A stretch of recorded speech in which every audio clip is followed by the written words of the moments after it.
한국이요? 우리가 다 기술 가르쳐주고 길러준 나라 아닙니까? 제자가 스승을 어떻게 이겨요? 배 몇 척 만들어 봤다고 첨단 기술을 뭐 알긴 아나요?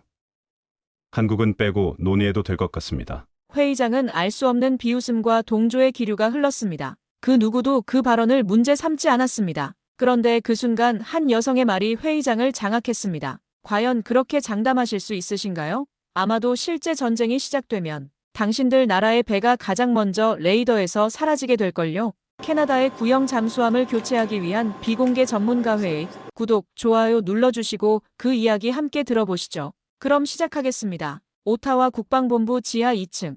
샴플레인 회의실의 문이 무거운 소리와 함께 닫혔습니다. 회의실 입구에서 휴대폰을 모두 수거한 후였죠. 캐나다 잠수함 전력평가위원회의 비공개 기술 검토 회의가 시작되려 하고 있었습니다. 여러분, 오늘 이 자리는 완전히 비공개입니다. 마이클 톰슨 국방부 장관이 차분한 목소리로 말문을 열었습니다. 외교적 수사는 필요 없어요. 우리가 240억 달러를 투자하는 만큼 가장 솔직하고 현실적인 평가를 듣고 싶습니다. 길다란 타원형 테이블 주위로 각국에서 온 전문가들이 자리를 잡았습니다. 데이비드 크레이그 해군 참모 총장과 수잔 화이트 조달청장이 톰슨 장관 양옆에 앉았고 로버트 맥도날드 전 해군 제독이 기술 고문석에 자리했죠. 독일, 노르웨이, 프랑스, 스웨덴, 영국 전문가들.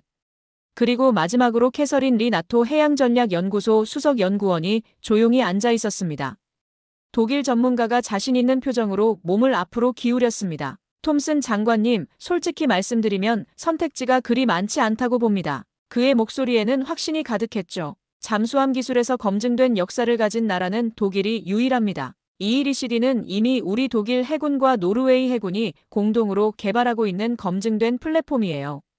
독일 전문가가 테이블 위 자료를 펼치며 설명했습니다. 길이 73m, 수중 배수량 2,800톤. 공기분류 추진 시스템을 탑재해서 3주간 수중작전이 가능하죠. 노르웨이 전문가가 고개를 끄덕이며 거들었습니다. 맞습니다. 우리 노르웨이는 북극해에서 운용할 계획인데 212CD는 얼음 밑에서도 완벽하게 작동하도록 설계됐어요. 캐나다의 요구사항과 정확히 일치한다고 봅니다. 프랑스 전문가가 미소를 지으며 끼어들었습니다. 물론 프랑스의 쉬프랑급도 고려해볼 만한 옵션이죠. 원자력 잠수함 기술을 바탕으로 한 디젤 버전이니까 기술력 면에서는. 하지만 실제 건조 경험은 어떻습니까? 크레이그 참모총장이 날카롭게 물었습니다. 아직 설계 단계지만 우리 기술력을 생각하면. 프랑스 전문가의 목소리가 살짝 흔들렸습니다. 스웨덴 전문가가 차분하게 말했습니다. 스웨덴에 A26도 있습니다. 물론 현재 건조 중이긴 하지만 완성되면 세계 최고 수준이 될 거예요. 건조 중이라고 하셨는데 언제 완성됩니까? 화이트 청장이 물었습니다. 원래 계획보다는 좀 늦어지고 있지만 스웨덴 전문가가 머뭇거렸습니다. 영국 전문가가 차분함으로 정리했습니다. 결국 현재 실전 배치 가능한 기술은 독일의 212계열이 가장 안정적이라는 뜻이군요. 독일 전문가의 표정이 더욱 자신만만해졌습니다. 바로 그겁니다. 우리는 1960년대부터 잠수함을 만들어 왔어요. 한국이나 일본 같은 나라들이 최근에 몇 척 만들어 봤다고 해서 우리와 비교할 수는 없죠. 특히 한국은 독일 전문가가 잠시 멈췄다가 코웃음을 쳤습니다. 우리가 기술을 가르쳐준 나라 아닙니까? 제자가 스승을 넘을 수는 없는 법이죠. 회의실 안에 조용한 웃음소리가 흘렀습니다. 대부분의 참석자들이 고개를 끄덕이며 동의하는 분위기였죠. 캐서린만이 표정 변화 없이 조용히 앉아 있었습니다. 맥도날드 전 제독이 천천히 고개를 끄덕였습니다. 전통적인 관점에서 보면 그럴 수도 있겠네요. 회의실의 분위기는 이미 결론이 난 것처럼 보였습니다. 독일의 기술력과 경험, 그리고 노르웨이와의 협력 관계까지 모든 것이 완벽해 보였죠. 톰슨 장관이 손을 들어 회의실 분위기를 집중시켰습니다. 좋습니다. 그럼 각국별로 좀 더 구체적인 설명을 들어보죠. 우리가 실제로 무엇을 선택해야 할지 명확히 해야 하니까요. 독일 전문가가 먼저 나섰어요. 그럼 제가 먼저 설명드리겠습니다. 그는 노트북을 열어 프레젠테이션을 시작했죠. 독일의 잠수함 기술은 두 차례 세계대전을 거치며 검증됐습니다. 유보트의 전설이 괜히 나온 게 아니거든요. 회의실 스크린에 212CD의 세련된 모습이 나타났습니다. 유선형의 검은 선체가 인상적이었죠. 212CD는 우리 독일과 노르웨이가 공동 개발한 최신형 잠수함입니다. 현재 6척을 건조 중이고 독일이 2척, 노르웨이가 4척을 보유하게 됩니다. 노르웨이 전문가가 거들었습니다. 북극 작전에 특화된 설계예요. 캐나다가 원하는 조건과 완벽하게 맞아떨어지죠. 얼음 두께 2m까지 뚫고 올라올 수 있고 영하 40도 환경에서도 정상 작동합니다. 그리고 가장 중요한 건 독일 전문가가 목소리에 힘을 실었습니다. 우리는 이미 한국의 기술을 전수한 경험이 있어요. 1990년대 장보고급 잠수함 프로젝트 말입니다. 그때 우리가 설계도부터 건조 기술까지 모든 걸 가르쳐줬거든요. 크레이그 참모총장이 관심을 보였습니다. 그럼 한국의 현재 기술 수준을 정확히 아시는군요. 물론입니다. 독일 전문가가 자신있게 답했습니다. 한국은 분명 많이 발전했어요. 하지만 근본적으로는 우리 기술의 응용일 뿐이죠. 스승과 제자의 차이는 분명히 있습니다. 프랑스 전문가가 끼어들었습니다. 프랑스도 잠수함 기술에서는 오랜 역사를 가지고 있습니다. 특히 원자력 잠수함 분야에서는 세계 최고 수준이죠. 쉬프랑급은 그런 우리의 원자력 기술을 디젤 잠수함에 적용한 혁신적인 설계입니다. 하지만 아직 실물이 없지 않습니까? 화이트 청장이 직설적으로 물었습니다. 프랑스 전문가가 잠시 당황했지만 곧 자세를 다잡았습니다. 설계가 완료된 상태입니다. 우리 기술력을 생각하면 건조는 문제 없어요. 그리고 프랑스는 나토의 핵심 동맹국이기도 하죠. 스웨덴 전문가가 차분하게 말했습니다. 스웨덴의 A26은 좀 다른 접근입니다. 우리는 중립국이지만 그만큼 객관적이고 실용적인 설계에 집중했어요. 스털링 엔진 AIP 시스템은 세계에서 가장 조용한 추진 방식 중 하나입니다. 언제 완성 예정입니까? 맥도날드 전 제독이 물었습니다. 원래 계획보다는 좀 지연되고 있습니다. 스웨덴 전문가가 솔직하게 인정했습니다. 하지만 완벽한 제품을 위해서는 필요한 시간이죠. 성급하게 만들어서 문제가 생기는 것보다는 영국 전문가가 대화에 참여했습니다. 영국은 원자력 잠수함에 집중해왔지만 디젤 잠수함 기술도 풍부한 경험이 있습니다. 특히 통합 전투 시스템 분야에서는 우리가 앞서 있다고 자부합니다. 독일 전문가가 다시 주도권을 잡으려 했습니다. 결국 중요한 건 검증된 기술과 신뢰할 수 있는 파트너십입니다. 우리 독일과 노르웨이의 212CD는 이미 두 나라 해군이 채택한 검증된 플랫폼이에요. 그리고 무엇보다 독일 전문가가 의미심장하게 말했습니다. 우리는 서방 동맹국입니다. 기술 공유나 정보 교환 면에서 훨씬 유리하죠. 일본, 한국과는 차원이 다른 협력이 가능해요. 노르웨이 전문가가 거들었습니다. 맞습니다. 나토 체계 안에서의 상호 운용성, 공동훈련, 기술 표준화까지. 이런 건 아시아 국가들과는 비교할 수 없는 장점이죠. 회의실의 분위기가 점점 유럽 쪽으로 기울어가고 있었습니다. 전통과 경험, 그리고 동맹 관계까지 모든 논리가 설득력 있게 들렸죠. 톰슨 장관이 고개를 끄덕였습니다. 확실히 동맹국과의 협력은 중요한 고려사항이군요. 하지만 캐서린은 여전히 조용했습니다. 그녀는 손앞에 놓인 자료들을 천천히 정리하며 적절한 타이밍을 기다리고 있었습니다. 그녀의 눈빛에는 뭔가 다른 생각이 떠오르고 있는 것 같았죠. 회의가 진행될수록 유럽 전문가들의 자신감은 더욱 확고해져 갔습니다. 그들은 마치 이미 결론이 정해진 듯 편안한 표정을 짓고 있었죠. 톰슨 장관이 정리하는 듯한 어조로 말했습니다. 지금까지 들어보니 독일의 212CD가 가장 현실적인 선택인 것 같네요. 검증된 기술의 동맹국 협력까지. 잠깐만요. 맥도날드 전 제독이 갑자기 끼어들었습니다. 모든 시선이 그에게 집중됐죠.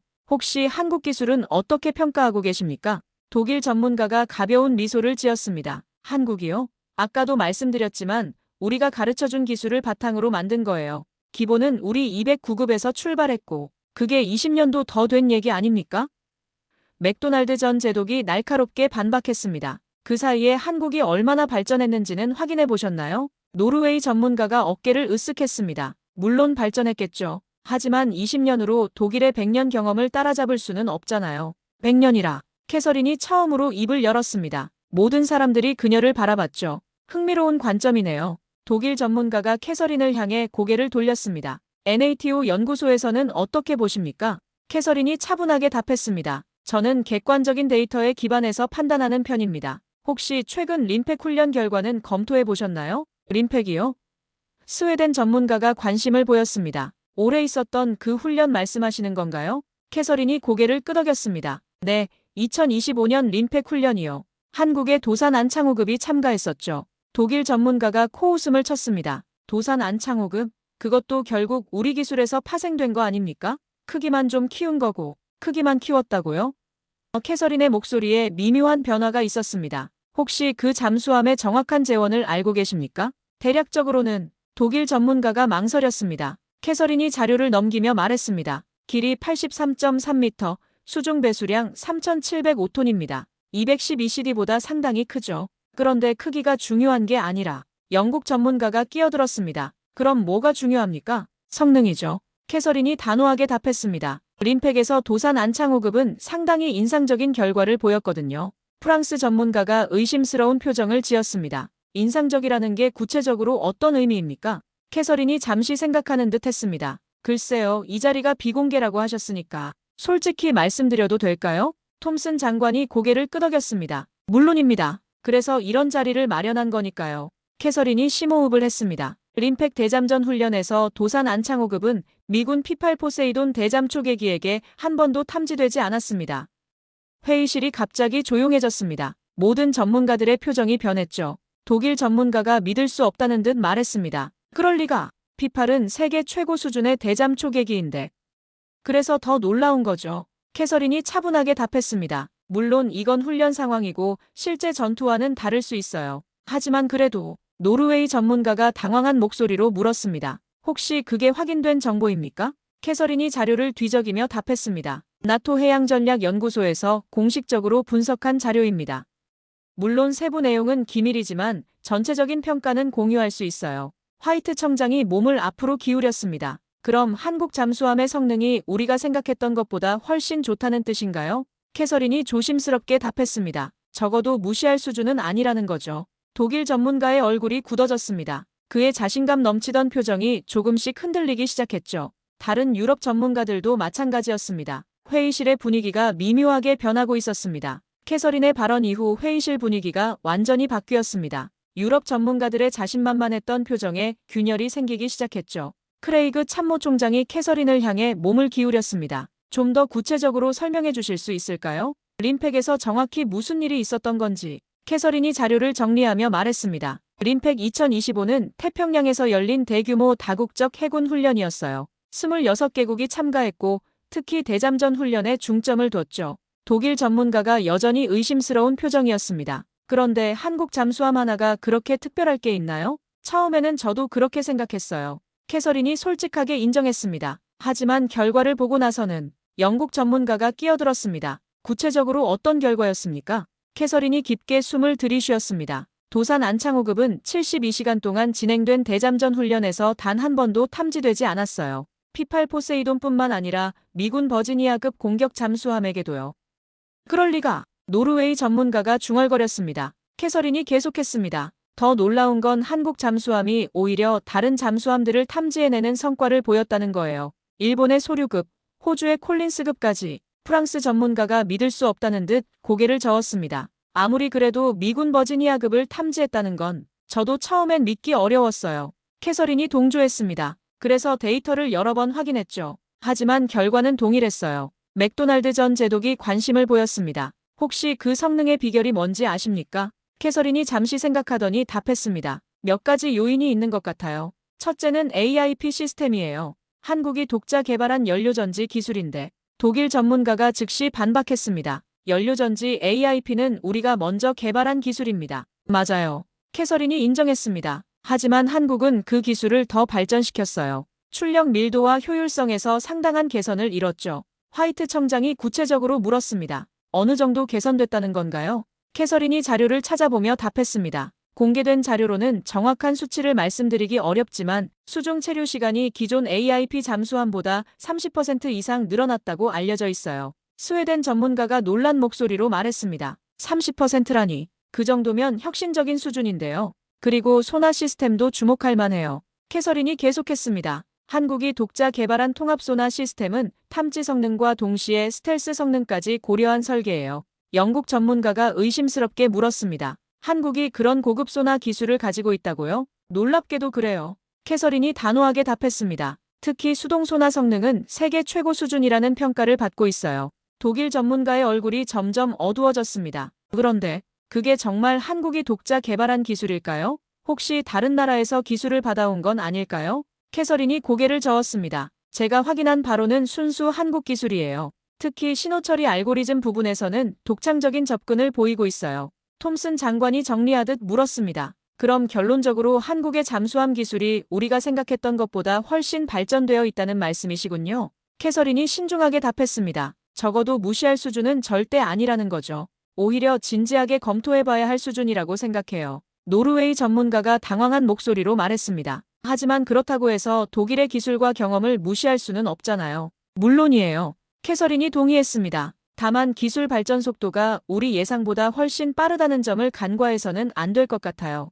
회의실은 더욱 조용해졌습니다. 처음에 확신에 찬 분위기는 온데간데 없이 사라지고 대신 의구심과 당황스러움이 자리를 잡았죠. 캐서린의 폭탄 발언 이후 회의실은 완전히 다른 분위기가 되었습니다. 유럽 전문가들은 서로 눈치를 보며 당황한 기색을 감추지 못했죠. 톰슨 장관이 캐서린을 향해 말했습니다. 캐서린 박사님, 좀 더 구체적인 데이터를 공유해 주실 수 있을까요? 우리가 제대로 된 판단을 내리려면. 캐서린이 고개를 끄덕이며 노트북을 열었습니다. 물론입니다. 다만 일부는 나토 기밀이니까 개략적인 수치만 말씀드릴게요. 스크린에 여러 그래프와 표가 나타났습니다. 캐서린이 레이저 포인터를 들고 설명하기 시작했죠. 먼저 수중 지속력을 보겠습니다. 캐서린이 첫 번째 그래프를 가리켰습니다. 기존 AIP 잠수함들의 평균 수중 체류 시간은 2에서 3주 정도예요. 하지만 도산 안창호급은 독일 전문가가 긴장한 목소리로 끼어들었습니다. 우리 212CD도 3주는 가능합니다. 맞아요. 캐서린이 인정했습니다. 하지만 한국의 KSS3는 4에서 5주까지 가능해요.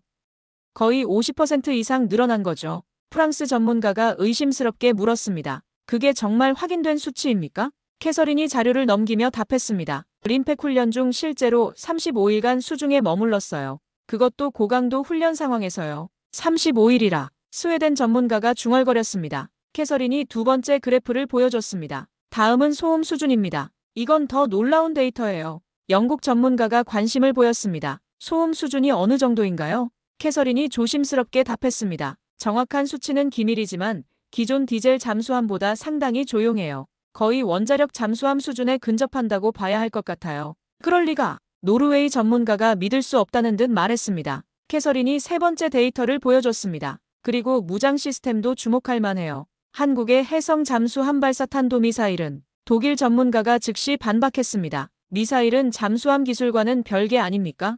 그렇지 않아요. 캐서린이 단호하게 답했습니다. 현대 잠수함은 플랫폼이에요. 미사일을 안전하게 발사할 수 있는 시스템 통합 능력이 핵심이죠. 크레이그 참모총장이 구체적으로 물었습니다. 한국의 시스템 통합 능력이 어느 정도인가요? 캐서린이 새로운 차트를 보여줬습니다. 한국은 잠수함에서 순항미사일, 탄도미사일, 어뢰를 모두 발사할 수 있는 통합 시스템을 구축했어요. 이런 능력을 가진 나라는 많지 않아요. 화이트 청장이 놀란 목소리로 말했습니다. 그럼 한국이 잠수함 기술에서 상당한 수준에 도달했다는 말씀이시군요. 캐서린이 마지막 그래프를 보여줬습니다. 가장 중요한 건 이거예요. 건조 능력과 비용 효율성입니다. 맥도날드 전 제독이 관심을 보였습니다. 어떤 의미입니까? 한국은 현재 잠수함을 동시에 여러 척 건조할 수 있는 능력을 갖췄어요. 캐서린이 설명했습니다.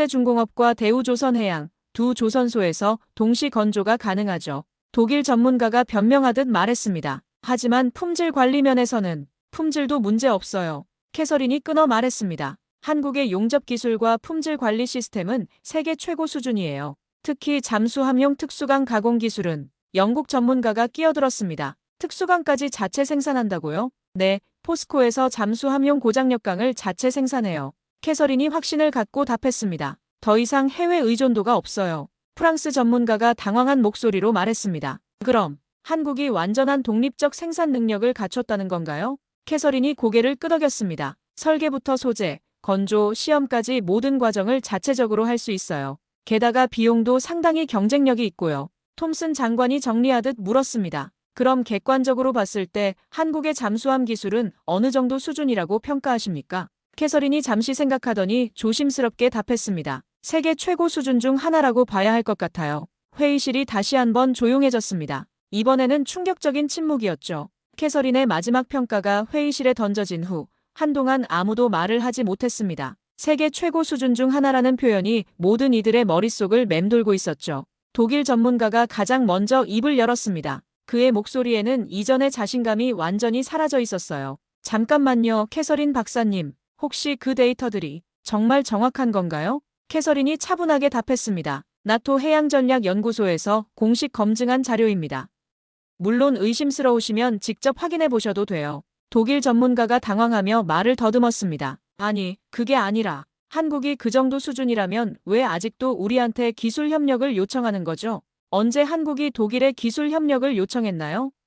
캐서린이 되물었습니다. 독일 전문가가 말문이 막혔습니다. 그게 그러니까 노르웨이 전문가가 독일 전문가를 도우려 했습니다. 하지만 아무리 그래도 역사와 경험에서는 차이가 있잖아요. 우리가 100년 동안 쌓아온 노하우를 100년이라고 하셨는데요. 캐서린이 부드럽게 끼어들었습니다. 혹시 그 100년 동안 실제로 잠수함을 몇 척이나 건조하셨나요? 노르웨이 전문가가 머뭇거렸습니다. 정확한 숫자는 하지만 상당히 많이. 캐서린이 자료를 찾아보며 말했습니다. 독일은 2차 대전 이후 현재까지 약 60여 척의 잠수함을 건조했어요. 반면 한국은 지난 30년 동안 18척을 건조했고 현재 9척을 추가로 건조 중이죠. 프랑스 전문가가 끼어들었습니다. 숫자가 중요한 게 아니라 기술의 깊이라고 하셨는데요. 캐서린이 또 다른 자료를 펼쳤습니다. 한국은 현재 4세대 잠수함 기술을 독자 개발하고 있어요. 리튬 이온 배터리, 차세대 AIP, 통합 전투 시스템까지. 독일 전문가가 급하게 말했습니다. 하지만 우리도 차세대 기술을 개발하고 있어요. 212CD의 연료전지 출력이 얼마나 되나요? 캐서린이 직설적으로 물었습니다. 독일 전문가가 말을 더듬었습니다. 그건 기밀사항이라. 캐서린이 미소를 지었습니다. 한국의 KSS-3 연료전지 출력은 공개된 자료만으로도 212CD보다 높아요. 영국 전문가가 변명하듯 말했습니다. 그렇다고 해서 전체적인 시스템 통합 능력까지 한국이 앞서 있다고 볼 수는 없잖아요. 시스템 통합 능력이요?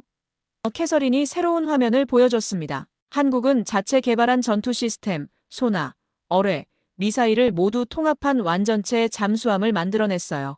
해외 의존도가 거의 제로에 가까워요. 스웨덴 전문가가 놀란 목소리로 말했습니다. 해외 의존도가 제로라고요? 캐서린이 고개를 끄덕였습니다. 엔진, 배터리, 소나, 전투 시스템, 어뢰, 미사일까지 모두 자체 생산해요. 이런 나라가 세계에 몇이나 될까요? 독일 전문가가 마지막 발악을 했습니다. 하지만 품질 면에서는 여전히 우리가 품질이요? 캐서린이 또 다른 데이터를 보여줬습니다. 한국 잠수함의 가동률은 90% 이상이에요. 독일 잠수함들의 가동률은 확인해 보셨나요? 독일 전문가의 얼굴이 창백해졌습니다. 독일 해군의 잠수함 가동률 문제는 이미 널리 알려진 사실이었죠. 톰슨 장관이 정리하듯 말했습니다. 그럼 결론적으로 한국의 잠수함 기술이 독일보다 앞서 있다는 말씀이시군요. 캐서린이 조심스럽게 답했습니다. 적어도 떨어지지는 않는다고 봐야죠. 오히려 일부 분야에서는 독일 전문가가 급하게 끼어들었습니다. 잠깐만요. 그렇다고 해서 우리의 경험과 노하우를 무시할 수는 없어요. 물론 무시할 수는 없죠. 캐서린이 동의했습니다. 하지만 현실을 인정해야 하는 것도 중요해요. 회의실은 이제 완전히 다른 분위기가 되어 있었습니다. 처음에 유럽 우월주의는 온데간데 없고 대신 당황과 혼란만이 남아 있었죠. 독일 전문가의 마지막 변명이 끝난 후 회의실에는 무거운 침묵이 흘렀습니다. 캐서린이 천천히 새로운 자료를 펼치며 말했습니다. 사실 제가 아직 말씀드리지 않은 게 있어요. 캐서린의 목소리에는 확신이 가득했습니다. 한국의 진짜 실력을 보여주는 결정적인 사례들 말이에요. 톰슨 장관이 몸을 앞으로 기울였습니다. 어떤 사례입니까? 캐서린이 새로운 프레젠테이션을 시작했습니다. 먼저 건조 속도부터 보죠. 한국은 KSS-3 일본함 도산 안창호함을 설계 확정부터 진수까지 5년 만에 완성했어요. 독일 전문가가 믿을 수 없다는 듯 말했습니다. 5년? 그럴 리가 없다고요? 캐서린이 데이터를 보여줬습니다. 2014년 설계 확정, 2019년 진수예요. 정확히 5년이죠. 반면 독일의 212CD는 개발 시작부터 지금까지 몇 년이나 걸렸나요? 독일 전문가가 말문이 막혔습니다. 212CD 프로젝트는 이미 10년 이상 진행되고 있었거든요. 캐서린이 계속했습니다. 더 놀라운 건 동시 건조 능력이에요. 현재 한국은 3척의 KSS-3를 동시에 건조하고 있어요. 현대중공업에서 2척, 대우조선해양에서 1척. 노르웨이 전문가가 당황하며 물었습니다. 동시에 3척을 건조한다고요? 캐서린이 고개를 끄덕였습니다. 그것도 각기 다른 계량형으로요. 배치 1, 배치 2, 배치 3가 모두 다른 사양이에요.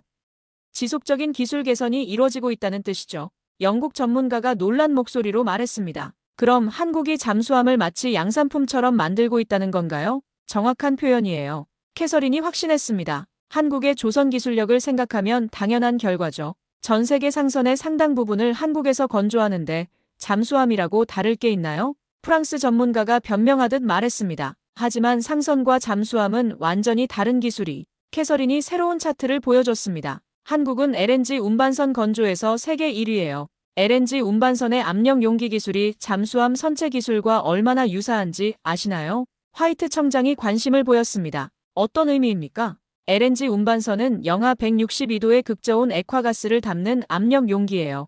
캐서린이 설명했습니다. 이런 극한 환경의 압력 용기를 만들 수 있다면 잠수함 선체는 오히려 쉬운 기술이죠. 스웨덴 전문가가 할 말을 잃었습니다. 그들이 자랑하던 특수기술이 한국에게는 일상적인 기술이었던 거죠. 캐서린이 결정타를 날렸습니다. 그리고 한국은 이미 차세대 잠수함 기술 개발에 들어갔어요. KSS4 프로젝트인데 수중 배수량 4,000톤급의 리튬 이온 배터리를 탑재할 예정이에요.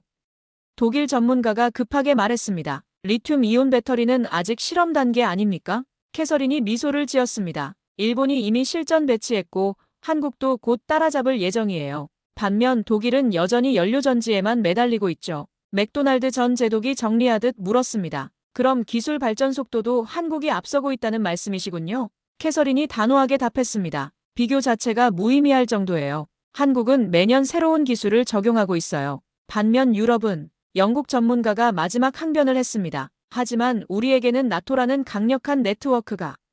나토 네트워크라고 하셨는데요.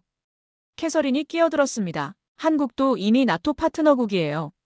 그리고 미국, 호주와는 별도의 긴밀한 협력 관계를 맺고 있고요. 크레이그 참모총장이 구체적으로 물었습니다. 어떤 협력 관계입니까? 캐서린이 설명했습니다. 오크스에는 직접 참여하지 않지만 한국의 잠수함 기술은 이미 미군이 주목하고 있어요.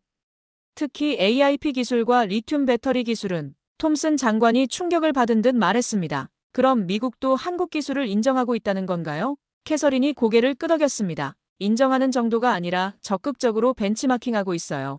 회의실의 모든 유럽 전문가들이 완전히 기가 죽어 있었습니다. 그들이 자랑하던 모든 것이 한국에 의해 무너져 내렸죠. 독일 전문가가 마지막으로 중얼거렸습니다. 이럴 줄 몰랐는데. 캐서린이 부드럽게 말했습니다. 현실을 인정하는 게 첫 번째 단계예요.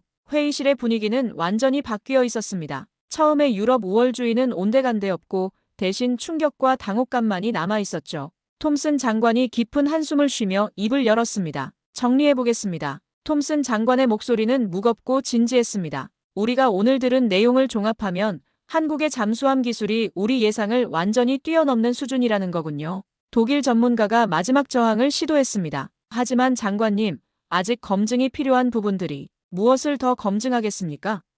크레이그 참모총장이 날카롭게 끊어 말했습니다. 림팩에서의 성과, 건조 능력, 기술 자립도까지 모든 게 명확하지 않습니까? 노르웨이 전문가가 떨리는 목소리로 말했습니다. 저희도 솔직히 말하면 한국 기술을 과소평가했던 것 같습니다. 프랑스 전문가가 고개를 끄덕였습니다. 인정합니다. 우리가 너무 안일하게 생각했어요. 영국 전문가도 동조했습니다. 20년 전의 한국과 지금의 한국은 완전히 다른 나라네요. 스웨덴 전문가가 자조적으로 웃었습니다. 우리가 개발하는 동안 한국은 이미 실전 배치를 완료했다니. 화이트 청장이 실무적으로 물었습니다. 그럼 캐나다의 선택지를 다시 검토해야 하는 건가요? 캐서린이 조심스럽게 답했습니다. 적어도 한국을 제외하고 논의하는 건 현명하지 못할 것 같아요. 맥도날드 전 제독이 구체적으로 물었습니다. 한국의 KSS3를 캐나다가 도입할 가능성이 있을까요? 캐서린이 자료를 찾아보며 답했습니다. 기술적으로는 전혀 문제 없어요. 오히려 캐나다의 요구사항에 가장 적합할 수도 있어요. 톰슨 장관이 관심을 보였습니다. 어떤 면에서 그렇습니까? 북극작전 능력, 장거리 항속력, 다목적 임무 수행 능력까지. 캐서린이 하나씩 열거했습니다. 캐나다가 원하는 모든 조건을 만족해요. 독일 전문가가 패배감을 감추지 못하며 말했습니다. 그럼 우리는 아예 고려 대상에서 제외되는 건가요? 톰슨 장관이 외교적으로 답했습니다. 물론 모든 옵션을 검토할 예정입니다. 하지만 우선순위는 바뀔 수밖에 없겠죠. 크레이그 참모총장이 직설적으로 말했습니다. 솔직히 말해서 오늘 회의 전까지는 독일이 유력한 후보였어요. 하지만 지금은 노르웨이 전문가가 인정했습니다. 저희도 한국과의 협력을 진지하게 고려해봐야겠어요. 프랑스 전문가가 후회스럽게 말했습니다. 우리가 한국을 너무 무시했던 것 같습니다. 영국 전문가도 동조했습니다. 앞으로는 한국을 진지한 경쟁자로 봐야겠어요. 스웨덴 전문가가 솔직하게 털어놓았습니다. 사실 저희 내부에서도 한국 기술에 대한 관심이 높아지고 있어요. 화이트 청장이 실무적으로 정리했습니다. 그럼 다음 단계로 한국과의 직접 협의를 진행해야겠군요. 캐서린이 조언했습니다. 한국 측과 접촉할 때는 진정성을 보여주셔야 해요. 그들도 이제 선택받는 입장이거든요. 톰슨 장관이 결론을 내렸습니다. 알겠습니다. 오늘 회의로 우리의 관점이 완전히 바뀌었네요. 독일 전문가가 마지막으로 인정했습니다. 저희도 한국에게서 배워야 할 것들이 많다는 걸 깨달았습니다. 회의실에 잠시 침묵이 흘렀습니다. 모든 이들이 오늘의 충격적인 현실을 받아들이고 있었죠. 캐서린이 마지막으로 말했습니다. 변화를 인정하는 건 쉽지 않아요. 하지만 현실을 직시해야 앞으로 나아갈 수 있어요. 톰슨 장관이 회의를 마무리했습니다. 오늘 회의는 우리 모두에게 중요한 전환점이 될 것 같습니다. 한국이라는 새로운 선택지를 진지하게 검토해 보겠습니다. 회의가 끝나고 참석자들이 하나둘 자리를 떠나기 시작했습니다. 유럽 전문가들의 표정에는 당황과 함께 새로운 깨달음이 섞여 있었죠. 독일 전문가가 캐서린에게 다가가서 말했습니다. 오늘 정말 많은 걸 배웠습니다. 감사합니다. 캐서린이 미소를 지으며 답했습니다. 현실을 인정하는 게 첫 번째 단계예요. 이제부터가 진짜 시작이죠. 오타와의 회의실에서 시작된 이 충격적인 깨달음은 곧 서방 세계 전체로 퍼져나갈 것이었습니다. 한국을 더 이상 무시할 수 없는 새로운 시대가 열린 것이었죠. 오늘의 사연은 여기까지입니다. 구독과 좋아요는 영상 제작에 아주 큰 힘이 됩니다. 오늘도 우리 구독자님들의 가정에 따뜻한 행복이 가득하시길 진심으로 바라겠습니다. 긴 영상 끝까지 시청해주셔서 정말 감사합니다. 더 좋은 이야기로 찾아뵙겠습니다. 감사합니다.